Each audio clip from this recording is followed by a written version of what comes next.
Caretaker भाग 9. पाठीमागच्या भागामध्ये आपण बघितलेलं होतं की मीराने आरवसाठी छान जेवण बनवलेलं होतं. त्याचबरोबर शेवयाची खीरसुद्धा बनवलेली होती. पण आरवला मात्र खीर बघून कदाचित आईची आठवण झालेली होती आणि तो मीरावरती खूपच जास्त चिडलेला होता. त्याने ते काहीही खाल्लेलं नव्हतं. तो तिच्यावरती ओरडलेला होता. पण त्यानंतर त्याने किचनमध्ये येऊन ती पूर्णपणे खीर संपवलेली होती. चला तर मग आता पुढे बघूया. संध्याकाळचे साधारणपणे 5 वाजत आलेले होते. आता मात्र मीरा उठते. रडून रडून बिचारीचे डोळे खूपच लाल झालेले होते. चेहरा निस्तेज पडलेला होता. पण तिला मात्र जास्त वेळ असं नाराज होऊन रूममध्ये बसून चालणार नव्हतं. कारण ती इथे कामासाठी आलेली होती. कारण आरवची तिला सगळी काही कामं करायची होती. ती कितीही तो चिडला, तो काहीही बोलला तरीही तिला तिचं काम हे पूर्ण करायला लागणारच होतं. आरवला कॉफी द्यायची होती. त्याला कॉफी द्यायची आता वेळ झालेलीच होती. आणि घरातलीसुद्धा आता बरीच सारी कामंसुद्धा तिला पटापट करायची होती. कारण दुपारी जी काही घटना घडली त्यानंतर रागाच्या भरात मीरा रूममध्ये आलेली होती आणि तिचा काही कामांना हात लागलेलाच नव्हता. ती पटकन बेडवरून उठते आणि वॉशरूममध्ये जाऊन फ्रेश होऊन बाहेर येते. झोपल्यामुळे तिची साडी पूर्णपणे विस्कटलेली होती. मीरा आरशासमोर उभी राहून साडी कशी तरी नीट करते आणि रूममधून खाली बाहेर येते. खाली जाताना तिचं लक्ष आरवच्या रूमकडे जातं. आरवच्या रूमचा दरवाजा बंद होता. ती तशीच खाली निघून जाते. मीरा किचनमध्ये येते. तिला किचनमधली आवराआवर करून आरवसाठी कॉफी बनवायची होती. ती त्याच्याच तयारीला लागते. तेवढ्यात मीराचे लक्ष गॅसवरती ठेवलेल्या खिरीच्या भांड्याकडे जातं. आणि आता मात्र मीरा खूपच आश्चर्यचकित झालेली होती. कारण खिरीच्या भांड्यावरती जे काही झाकण तिने झाकलेलं होतं ते आता त्या भांड्यावरून बाजूला होतं. आणि त्याच खिरीच्या भांड्यातील खीर पूर्णपणे संपलेली होती. त्यामध्ये थोडीसुद्धा खीर शिल्लक नव्हती. खीर कुठे गेली? मी किती जास्त खीर बनवून ठेवलेली होती. 1 वाटी फक्त त्या हाय व्होल्टेज दहशतवादी माणसाला मी दिलेली होती. तीसुद्धा त्याने खाल्ली नाही हा विषय वेगळा. पण बाकीची मग खीर कुठे गेली? मीरा विचार करत इकडे तिकडे बघू लागते. चुकून दुसऱ्या भांड्यात तिने काढून ठेवली नाही ना हे ती चेक करू लागते. ती दुसरे भांडे ओपन करून बघू लागते. ती त्यानंतर फ्रीजसुद्धा ओपन करून बघते. पण तिला मात्र कुठेही अजिबात खीर सापडतच नव्हती. ती आता मात्र इकडे तिकडे बघत मनाशीच विचार करते. त्या हाय व्होल्टेज माणसाने खीर खाल्ली आहे का? नाही मीरा यार, तू काय विचार करत आहेस? त्याला तू दिलेली खीर साधे टेस्टसुद्धा करू वाटली नाही. खिरीला बघून त्याला काय झालं काय माहिती. आणि लगेचच एवढं तुझ्यावरती तो ओरडायला लागला. सगळं काही जेवण अर्धवट सोडलं. मग तो चक्क स्वतःहून इथे येऊन थोडीशी खीर खाणार आहे. मग खीर कुठे गेली? मांजराने खाल्ली असेल का? पण इथे मांजर येऊ शकतं का? इथे एवढे बॉडीगार्ड्स वगैरे आहेत. मांजराला आतमध्ये कुठे ते येऊन देतील? कुठून खिडकीतून वगैरे तर मांजर आतमध्ये आलं नसेल ना? पण खिडक्या तर बंद आहेत. मग खीर कुठे गेली? त्या हाय व्होल्टेज माणसाने तर खाल्लीच नसणार आहे. म्हणजे नक्कीच कदाचित मांजरच इथं आला असेल. मांजरानेच खाल्ली असेल. जाऊ दे, खराब होण्यापेक्षा कोणाच्या तरी पोटात तरी ती खीर गेली. कदाचित त्याच मांजराच्या नशिबात एवढी चांगली मी खीर केलेली होती असं म्हणायला काही हरकत नाही. मीरा स्वतःच्या मनाशीच बडबड करते. जाऊ दे, मी माझी कामं पटापट करून घेते. मीरा स्वतःच्या मनाशी बोलते. मीरा किचन आवरून आरवसाठी हॉट कॉफी बनवायला घेते. एका कपात साखर, इन्स्टंट कॉफी आणि थोडं गरम पाणी घेऊन ते जोरात फेटायला लागते. फेसाळ मिश्रण तयार होतं. तोवर दुसरीकडे ती दूध गरम करते. फेसाळलेल्या कॉफीवरून ती गरम दूध ओतते. थोडी वेलची पूड वरून शिंपडते आणि कप हळूच हातात धरून स्वतःच्या विचारामध्येच हरवते. हाय व्होल्टेज माणूस, खरंच एवढं रागवणं गरजेचं होतं का रे तुला? मी एवढी खीर तुला दिली होती पण हा मात्र रागवला. त्याचा कटाक्ष, त्याचा आवाज त्या क्षणी थरथरायला झालं होतं मला. ती कॉफी ट्रेवरती ठेवते. कप शेजारी 2-3 बिस्किटंसुद्धा ठेवते आणि निघते दरवाजाकडे. पाहूया ही कॉफी त्याच्या मूडला थोडं मवाळ करत असेल तर बरंच होईल. मीरा मनाशी विचार करते. मीराने कॉफी ट्रेवर ठेवलेली होती. ती आरवच्या रूमकडे जायला निघते, पण पावलं थांबतात. ती थोडीशी भिंतीला टेकते आणि हळू स्वतःच्या मनाशीच बोलू लागते. हा माणूस एकटाच का राहतो? इतकं सगळं असूनही त्याच्या आजूबाजूला कोणीच नसावं असं का त्याला वाटत असतं? हसत नाही, साधं नीट बोलत नाही आणि जेव्हा जेव्हा तोंडातून शब्द काढत असतो, जेव्हा जेव्हा बोलत असतो, तेव्हा शब्द नाहीत, ते फक्त आदेश असतात. राग तोच चेहरा, तोच टोन. ती कॉफीकडे पाहते, मग खिडकीबाहेर नजर टाकते. माझ्या हातची खीर नाही खाल्ली, पण खूप जास्त ओरडला. खरंच खिरीमुळे इतका चिडला की त्यामागे काही वेगळं कारण होतं, की त्याला काही आठवलं असेल. कुणीतरी, कुठेतरी. नक्की याचं आयुष्य कसं आहे? मीरा विचार करत एक दीर्घ श्वास घेते. डोळ्यात किंचित ओलसरपणा येतो. कधी कधी वाटतं त्याच्या त्या थंड डोळ्याआड कुणीतरी रडतंय, कुणीतरी झुरतोय, पण तो त्याला बाहेर येऊ देत नाही. पण का? कुठलं दुःख झाकून ठेवलं आहे त्याने? जाऊ दे, या माणसाबद्दल मी जास्तच विचार करायला लागले तर माझं डोकं फुटेल. पण तो कसा आहे, तो असा का वागतो, हे काही मला समजणार नाही. मीरा विचार करतच पायऱ्या चढतच आरवच्या रूमच्या जवळ जाते. मीरा थोडा वेळ दाराबाहेर उभी राहते. कॉफीचा वास दरवाजाच्या आत जाईल इतपत. ती हलकेच दारावर टकटक करते. काही क्षण शांततेत जातात. या आतून आरवचा थंड पण स्थिर आवाज ऐकू येतो. मीरा हळूच आत शिरते. आरव आपल्या बेडवरती बसलेला होता. लॅपटॉप समोर होता. तो नजर वर न करता विचारतो, काय? आता मात्र मीरा थोडी अडखळते. कॉफी आणली आहे तुमच्यासाठी. आरव तिच्या आवाजावर थांबतो. मग घड्याळाकडे नजर टाकतो. डोळे क्षणभर मिळतो आणि मग तिच्याकडे बघतो. आवाजात आता मात्र त्याच्या त्रासिकपणा स्पष्टपणे जाणवत होता. त्याला थोडाफार रागसुद्धा आलेला होता. तो तिच्याकडे बघतो आणि बोलतो, 6 वाजता मला कॉफी लागते आणि आता फक्त 5:30 वाजलेली आहेत. अर्धा तास लवकर कॉफी का घेऊन आलेली आहेस? अजून किती वेळ मी फक्त तुला माझं टाईम टेबलच सांगत बसायचं आहे?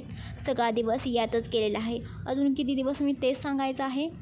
त्याच्या आवाजात तीव्रता होती, पण आता मीरा मागे हटत नाही. ती खाली बघतच बोलते. थोडा आवाज हलका पण खंबीरपणे बोलते, सर, मला माहिती आहे तुम्हाला 6 वाजता कॉफी लागते, पण सकाळपासून तुम्ही काही विशेष खाल्लं नाही. भूक लागली असेल हा विचार करून मी कॉफी घेऊन आले. क्षणभर दोघात शांतता पसरली होती. मीराचे शब्द हवेत थांबून राहतात. ती अजूनही खालीच बघते. दोन्ही हातांनी ट्रे घट्ट पकडलेला होता. आरवचे डोळे हलकेसे विस्फरतात. त्या एका साध्या कारणामागे त्याला एक गोष्ट जाणवते. ती फक्त त्याच्या आदेशाने वागत नव्हती, ती काळजी घेत होती. त्याचा राग कमी होतो. आवाज शांत, पण नजरेत काहीतरी वेगळंच होतं. ही सकाळपासून लक्ष ठेवून आहे की काय माझ्यावर? आरव मनाशीच विचार करतो. तेच इकडे मात्र मीरा काहीच बोलत नव्हती, पण तिच्या चेहऱ्यावरचा ओलसर भाव आरवच्या लक्षात आलेला होतो. आरव बेडवरतीच बसून त्याचा लॅपटॉप बंद करतो आणि मीराकडे बघून बोलतो, कॉफी इथे ठेव आणि तू इथेच बस. मी का आता इथे बसू? हा हाय व्होल्टेज माणूस आता मला काही इथे बसवून घेत आहे काय माहिती? आणि मी इथे बसून काय करणार आहे याचं तोंड मी बघत बसू का? मीरा स्वतःच्या मनाशीच विचार करते आणि त्याच्यासमोर तो कॉफीचा ट्रे ठेवते. आरव कॉफीचा कप हातामध्ये घेतो. गरम वाफा येणाऱ्या कॉफीचे घोट घेत तो खिडकीजवळ उभा राहतो. डोळे दूर कुठेतरी नजर लावून. विचारात हरवलेला. त्याच्या चेहऱ्यावरची थोडीशी थकवा, डोळ्यांखाली आलेली काळी वर्तुळं, सगळं काही बोलकं होतं. मीरा थोडा वेळ त्याच्याकडे पाहतच राहते. तिच्या नजरेत काळजी स्पष्ट दिसते. शेवटी ती हलक्या आवाजात बोलते, ते बिस्किट. आरव तिच्याकडे पाहतो, पण काही न बोलता पुन्हा नजर खिडकीबाहेर वळवतो. मी नाही बिस्किट खात. तो हलक्या शब्दात उत्तर देतो, थोडंसं कठोरपणे. बिस्किट हा खात नाही, मग सकाळी एवढा बाजार आणताना एवढी जास्त बिस्किटे का आणली याने? मीरा शांतपणे विचार करते, पण ती थांबत नाही. थोडे पुढे येऊन म्हणते, पण सकाळपासून तुम्ही काहीच खाल्लं नाही, अगदी एक घासही खाल्ला नाही. फक्त कॉफीवर राहून चालतं का? निदान बिस्किट तरी खा. शरीराला त्रास होतो, समजतंय का तुम्हाला? मीरा मनापासून बोलत होती. ती समोरच्या टेबलवर ठेवलेली प्लेट उचलते, जिथे काही बटर बिस्किट्स तिने आणलेली होती. प्लेट आरवसमोर ती करते. तिची नजर अजूनही त्याच्यावर खिळलेली होती. कधीकधी स्वतःसाठी थोडं तरी काळजी घ्यायला हवं. सगळ्या जबाबदाऱ्या पेलताना स्वतःलाच विसरायचं नसतं. मीरा बोलते. तेच आरव मीराचं हे बोलणं ऐकून पटकन तिच्या डोळ्यामध्ये पाहतो. काही क्षण तो तसाच राहतो. मग हळूहळू त्याचा हात पुढे सरकवतो आणि तो एक बिस्किट उचलतो. आरवचं हे वागणं बघून मीरा हलकंसं स्मित करते. तिच्या चेहऱ्यावर थोडा हलकासा दिलासा उमटतो. तो क्षण काहीतरी बोलून जातो. काळजीचा, जिव्हाळ्याचा आणि एक अनोळख्या नात्याची सुरुवात होण्याचा. मीरा इकडे तिकडे बघू लागते. अर्धवट उघडलेल्या फाईल्स, बेडवर टाकलेले कपडे, टेबलावर कागदांचे ढीग, खुर्चीवर झोकून दिलेला कोट आणि एक अशांत शांतता. जणू खोली आरवच्या मनस्थितीचं प्रतिबिंब होती. ती काही क्षण इकडे तिकडे बघतच राहते. मग आरवकडे पाहून मृदू स्वरातच बोलते. मी रूम आवरून घेऊ का? आरवने तिला फक्त एक नजर तो टाकतो आणि फक्त इतकंच बोलतो. आरव फक्त इतकंच बोललेला होता, पण त्यात असं खूप काही होतं जो तो शब्दात अजिबात बोलू शकला नसता. आरवने परमिशन दिलेली बघून मीरा लगेचच कामाला लागते. बेडवर पडलेल्या फाईल्स एकत्र करते. त्यांना क्रम लावून टेबलावर ठेवते. प्रत्येक फाईल तिच्या हातातून अलगद उचलते. जणू त्या फक्त कागद नव्हत्या, तर त्याच्या आयुष्याचे बिखरलेले तुकडे होते. त्या कपड्यांना स्वच्छ दुमडून ठेवते आणि टेबलवरच्या वस्तूंना जागा लावते. एखाद्या घरगुती स्त्रीसारखी, कोणत्याही अपेक्षेविना, केवळ आपुलकीतून. त्यावेळी आरव खिडकीजवळ उभा राहून तिचं निरीक्षण करत असतो. जणू त्याचं मन तिच्या प्रत्येक हालचालीकडे ओढलं जात आहे. ती जेव्हा कपड्यांवरून हात फिरवते तेव्हा त्याला जाणवतं हे फक्त खोली नाही, तिचा स्पर्श त्याच्या अस्तित्वालाही थोडं साफ करत होता. मीरा बेडशेजारी वाकून काही फाईल्स उचलत असते तेव्हा आरवचं लक्ष तिच्या चेहऱ्यावर स्थिरावतं. तिच्या कपाळावर आलेल्या केसांच्या बटामध्ये सुद्धा त्याला सौंदर्य दिसत होतं. तिचा तो साधेपणा, ती आपुलकी आणि ती न बोलता जपणारी काळजी आरवच्या मनात एक अपरिचित हलकेपणा घेऊन येते. तो तिला काहीही न सांगता फक्त पाहतच राहतो, चोरट्या नजरेनं.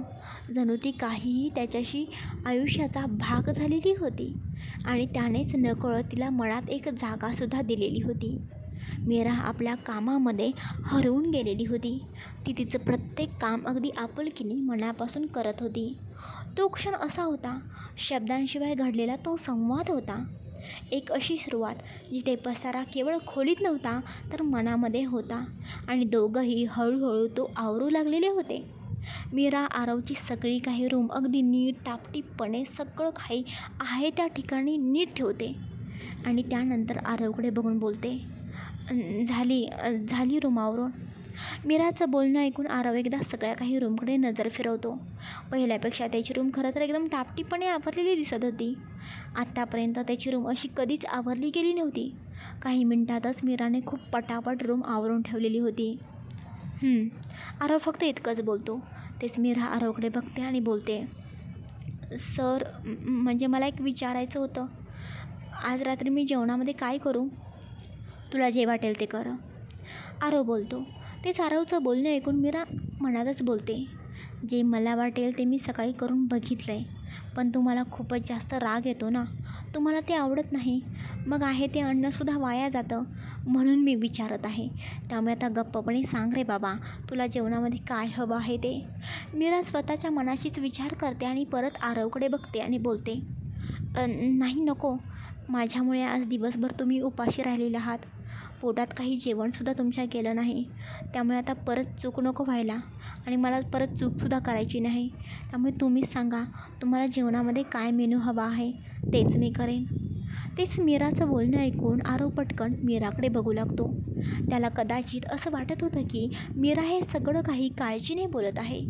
किती दिवसातून कोणीतरी असं काळजीने सकाळपासून तुम्ही जेवला नाहीत असं विचारत आहे, काय खाणार असं आपुलकीने विचारत आहे, म्हणून कुठेतरी त्याचं मन दाटून आल्यासारखं त्याला वाटत होतं.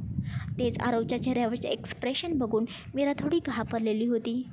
तिला वाटलं होतं ती बोलली म्हणून आरवला रागच आलेला आहे, त्यामुळे ती पटकन तिची बाजू सांभाळत बोलते, नाही म्हणजे मी तुमची केअरटेकर आहे ना, आणि केअरटेकर म्हणून तुम्हाला काय हवं आणि काय नको याची काळजी घेणे माझी रिस्पॉन्सिबिलिटी आहे, म्हणून विचारत आहे. त्यामुळे तुम्हीच सांगा, तुम्ही रात्रीच्या जेवणामध्ये काय खाणार आहात ते मी करेन. आता मात्र मीराचं पुढचं वाक्य हे ऐकून आरवला समजलेलं होतं की ती फक्त एक केअरटेकर म्हणून या सगळ्या काही गोष्टी करत आहे. आरव त्याच्या विचारांमधून पटकन बाहेर येतो आणि बोलतो, ते खीर.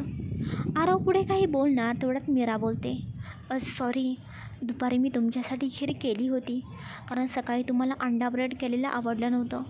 सकाळपासून तुम्ही बोलला होता नाश्ता तुमचा खूपच लेट झालेला आहे आणि तुम्ही नाश्तासुद्धा केला नाही. त्यामुळे मी पटकन तुमच्यासाठी जेवण बनवलं होतं आणि तुम्ही इतक्या लेट जेवणार, नाश्तासुद्धा केला नाही. त्यामुळे जेवणामध्ये काहीतरी गोड असावं म्हणून मी खीर बनवली होती. पण तुम्ही काळजी करू नका, मी ते जेवण वाया अजिबात घालवलेलं नाही. ती खीर खरं तर ना मांजराने खाल्ली आहे. मला वाटते खिडकीतून एखादं मांजर किचनमध्ये आलं असेल आणि त्यानेच ती खीर खाल्ली असेल. पण ठीक आहे ना, कोणत्या तरी प्राण्याच्या मुखात तरी ती खीर गेली ना, त्यामुळे ती खराब नाही झाली. ते मी टाकून नाही दिलं बरं का. आणि खरं तर मी असं टाकून देणारच नव्हते. मी संध्याकाळी ते खाल्लंच असतं. पण मी मगाशी किचनमध्ये गेले ना तर ते भांडं रिकामं होतं. मांजरानेच ते खाल्लं असणार. मीरा एकसारखी एका श्वासामध्ये हे सगळं काही बोलून जाते. ते तिकडे आरव खरं तर मीराला बोलणार होता की मीच मगाशी खीर खाल्लेली आहे, त्यामुळे मला आता जास्त काही भूक नाही, त्यामुळे लाईटलीच काहीतरी बनव. पण मीरा हे बोलून गेलेली होती, त्यामुळे आरव शांतच बसतो. जेवणामध्ये फक्त वरण भात इतकंच कर, आरव बोलतो. चालेल, करते, मीरा बोलते आणि तिथेच उभी राहते.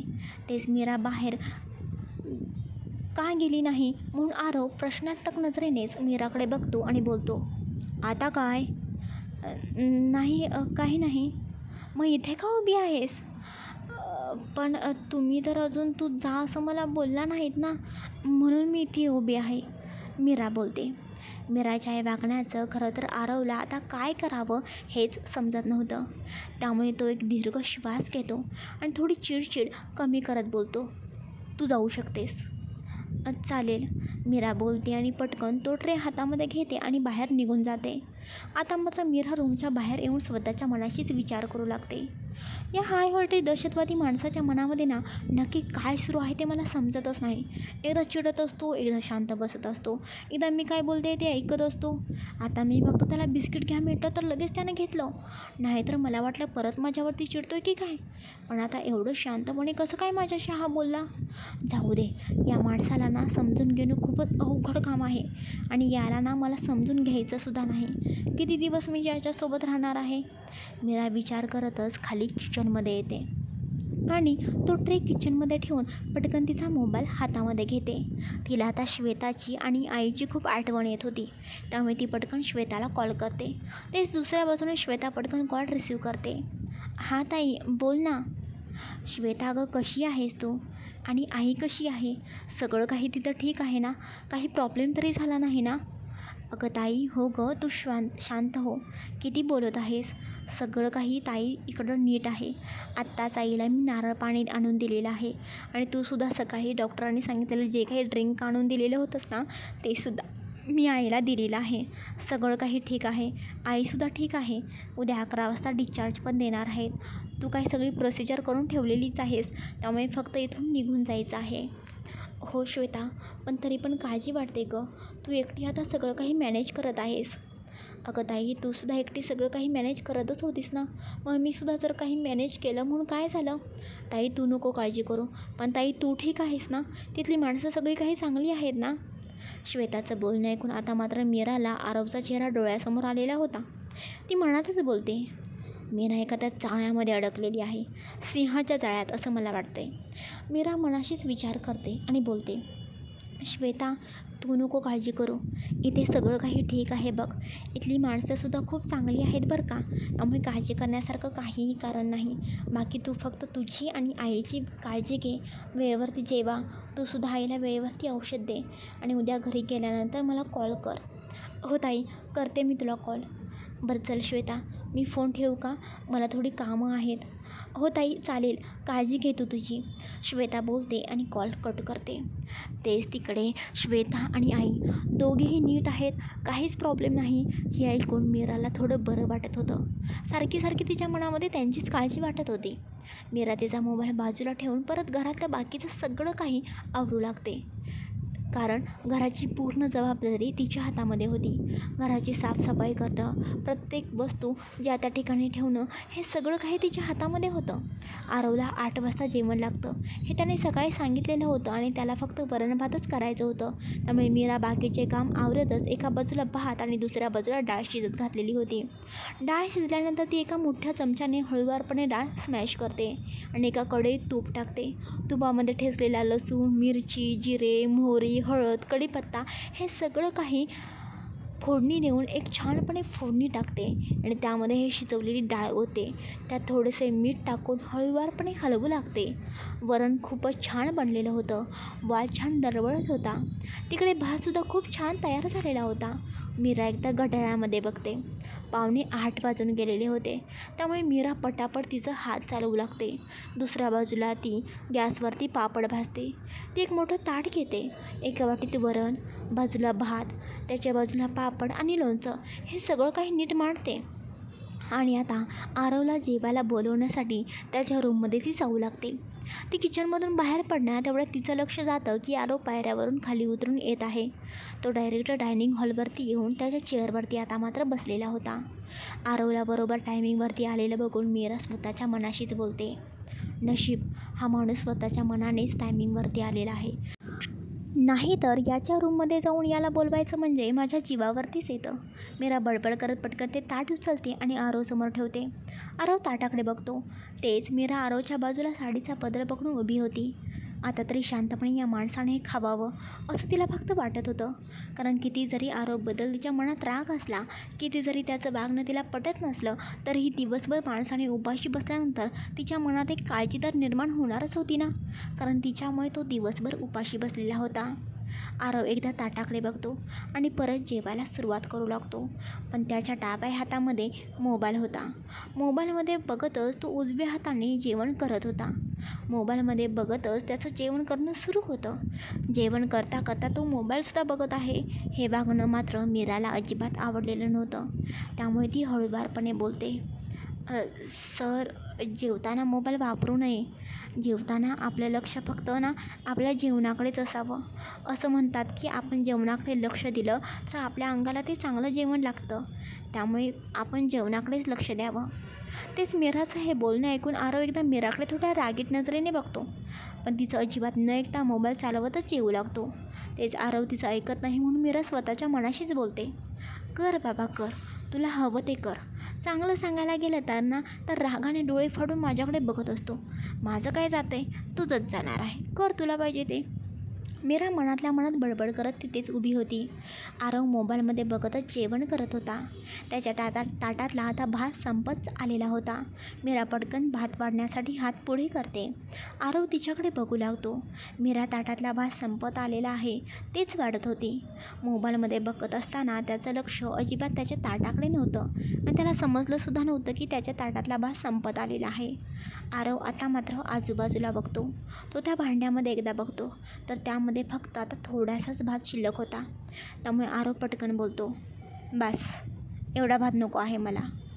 सर, आता 2च घास भात शिल्लक राहिलेला आहे. एवढा शिल्लक भात राहण्यापेक्षा तुम्ही खावा ना. तुम्हीच बोलता ना जेवण वाया गेलेलं तुम्हाला चालत नाही. हे 2 घास आहेत, प्लीज घ्या ना. मीराचं बोलणे ऐकून आरव पटकन तिच्याकडे बघतो. आरव तिच्याकडे बघत आहे हे बघून मीराला वाटत होतं की ती काहीतरी चुकीची बोलून गेलेली आहे. त्यामुळे ती पटकन बोलते, म्हणजे जेवण शिल्लक राहिलेलं चांगलं नसतं ना. एवढे 2 घास ठेवून काय करायचं आहेत, म्हणून घ्या. तेच आता मात्र आरवला काय बोलावं ते समजत नव्हतं. खरं तर तो तेवढ्या भातासाठी नाही म्हणत होता, कारण मीरा मग काय खाणार होती असा प्रश्न त्याच्या मनामध्ये निर्माण झालेला होता. पण त्याचा इगोसुद्धा कुठेतरी मध्ये येत होता. त्यामुळे तो डायरेक्ट तिला बोलणार नव्हता की तू आता मग काय खाणार आहेस. त्यामुळे तो शांतच बसतो. तेच मीरा इकडे 2 घास शिल्लक राहिलेला भातसुद्धा आरवला त्याच्या ताटामध्ये वाढते आणि सगळं काही वरणसुद्धा त्याला वाढते. आरव छान पोट भरून जेवतो. त्याला आता छान जेवण करून खूपच छान वाटत होतं. खरं तर मीराने आरवपुरताच थोडासा भात केलेला होता. तिने स्वतःसाठी भात केलेलाच नव्हता. आरव त्याचं जेवण संपवतो. ताटामध्येच तो त्याचा हात धुतो आणि तसाच त्याची चेअर पाठीमागे सारून तिथून निघून जातो. तेच मीरा पटकन त्याचं ताट उचलते आणि किचनमध्ये जाऊ लागते. खरं तर तिलासुद्धा आता थोडी भूक लागलेलीच होती. सकाळी जे काही तिने आरवसाठी जेवण बनवलेलं होतं ते अजूनही शिल्लकच होतं. म्हणून तर मीराने आरवसाठी फक्त तितकंच जेवण बनवलेलं होतं. सकाळचं राहिलेलं जेवण ती जेवणारच होती. त्यामुळे मीरा पटकन किचनमध्ये जाते आणि स्वतःसाठी ताट वाढून घेते आणि तिथेच किचनमध्ये खाली बसून जेवण करू लागते. खरं तर ती तिच्या घरी असताना खाली बसूनच जेवण करायची, त्यामुळे तीसुद्धा तिथेच किचनमध्ये बसून जेवण करू लागते. इकडे आरव त्याच्या रूममध्ये गेलेला होता, पण त्याच्या मनामध्ये काय येतं काय माहिती. मीरा किचनमध्ये जेवत होती तेवढ्यात तिला कोणाच्या तरी पावलांचा आवाज ऐकू येतो. ती थोडीशी घाबरून पटकन वरती बघते तर आरव तिथे एक रिकामी पाण्याची बॉटल घेऊन आलेला होता. आरवला बघून मीरा पटकन उठून उभी राहते. आरव किचनच्या दरवाजाजवळ आलेला होता. काही हवं आहे का तुम्हाला?" मीरा घाबरत विचारते. तेच आरव रागात बोलतो. "माझ्या सगळ्या काही गोष्टी वेळेवरती ठेवायला सांगितल्या होत्या ना मी, मग माझ्या रूममध्ये पाणी का नव्हतं? तेच पाणी घेण्यासाठी मी इथे आलेलो आहे. आता मला काय हवं काय नको हे मी बघायचं का? मग तुला कशासाठी मी इथं ठेवलेलं आहे? आता प्रत्येक वेळी सगळ्या काही गोष्टी नीट कर म्हणून सांगायलाच हवं का?" आरव रागात बोलतो. तेच मीरा मनाशीच बोलते. मगाशी तर यांच्या रूममध्ये पाणी होतं आणि आता लगेचच बॉटल रिकामी कशी काय झाली? एवढं किती पाणी पितो हा माणूस? मीरा मनाशीच विचार करू लागते आणि ती बोलते, सॉरी चुकून राहून गेलं असेल. द्या, मी पटकन भरून देते बॉटल." मीरा बोलते आणि पटकन आरवच्या हातातील ती पाण्याची बॉटल स्वतःच्या हातामध्ये घेते आणि त्याला पाणी भरून देते. तेच आरव मात्र तिचं ऑब्झर्वेशन करत होता. मीराने जे काही जेवणाचं ताट घेतलेलं होतं त्या ताटाकडे तो बघतो. दुपारी जो काही जेवणामध्ये मेनू होता तोच त्या ताटामध्ये त्याला दिसत होता, फक्त खीर सोडून, कारण आपल्याच आरवने दुपारी ही खीर संपवलेली होती. मीरा पाण्याची बॉटल आरवला भरून देते आणि तशीच उभी राहते. आरव पाण्याची बॉटल घेतो आणि तिथून निघून जाऊ लागतो. खरं तर आपलं आरव मीरा नक्की जेवते की नाही हेच कदाचित बघण्यासाठी मुद्दाम तिथे आलेला होता आणि ती दुपारी बनवलेलं जेवत आहे हे बघून त्याला थोडं विचित्र वाटलेलं होतं. पण तो काहीच न बोलता त्याच्या रूममध्ये निघून गेलेला होता. मीरासुद्धा पटकन जेवते आणि सगळं काही किचनमधलं आवरून ती रूममध्ये जाते. बिचारी सगळं काही आरवच्या हातामध्ये देऊन देऊन दिवसभर इकडे तिकडे फिरून दमून गेलेली होती. त्यामुळे ती पटकन रूममध्ये जाऊन आधी रूमचा दरवाजा नीट बंद करते आणि बेडवरती जाऊन बसते. आता तिला त्या साडीमध्ये खूपच इरिटेट वाटत होतं. दिवसभर तिने या साडीमध्ये कसा तरी काढलं होतं असा प्रश्न तिच्या मनामध्ये निर्माण झालेला होता, कारण तिला साडीची अजिबात सवय नव्हती.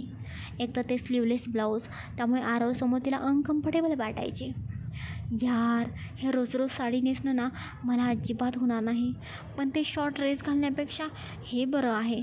त्यामुळे आता मला रोज साडीच नेसावी लागेल असं वाटतंय. आता रूममध्ये तो थोडीच मी येणार आहे मी कोणता ड्रेस घातलेला आहे ते बघायला.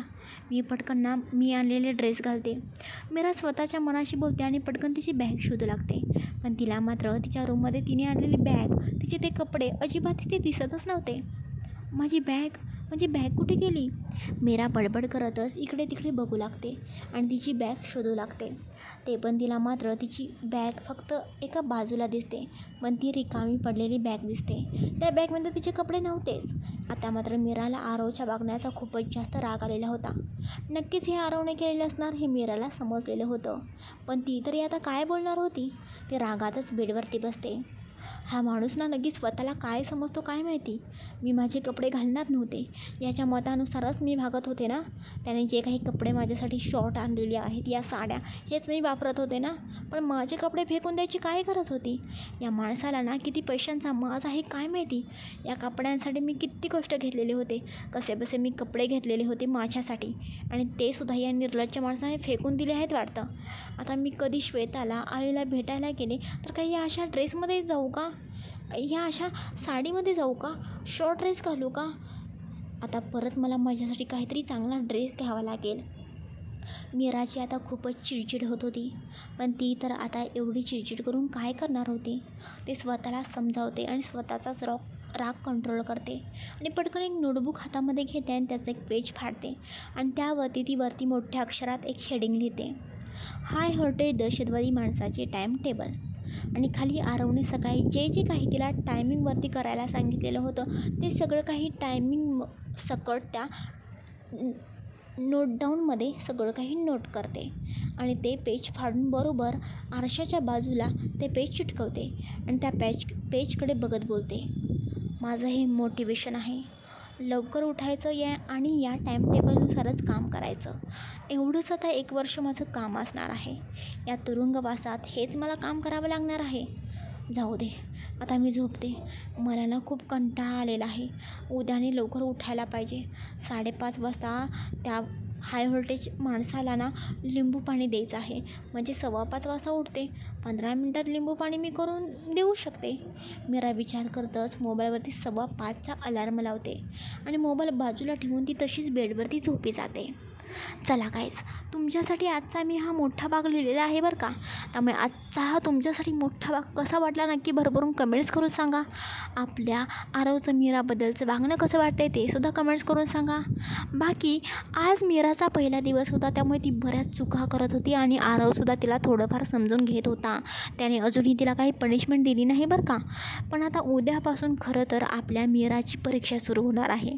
ती आरवचं काम कसं करते आणि जर मीरा काही चुकली तर आरव तिला काय पनिशमेंट देतो, त्या दोघांमध्ये नक्की पुढे काय होतं, आरवचं नक्की आयुष्य कसं आहे, या सगळ्या काही गोष्टी पुढील भागात तुम्हाला नक्कीच समजतील. त्यामुळे असंच कथेवरती भरपूर प्रेम करत राहा.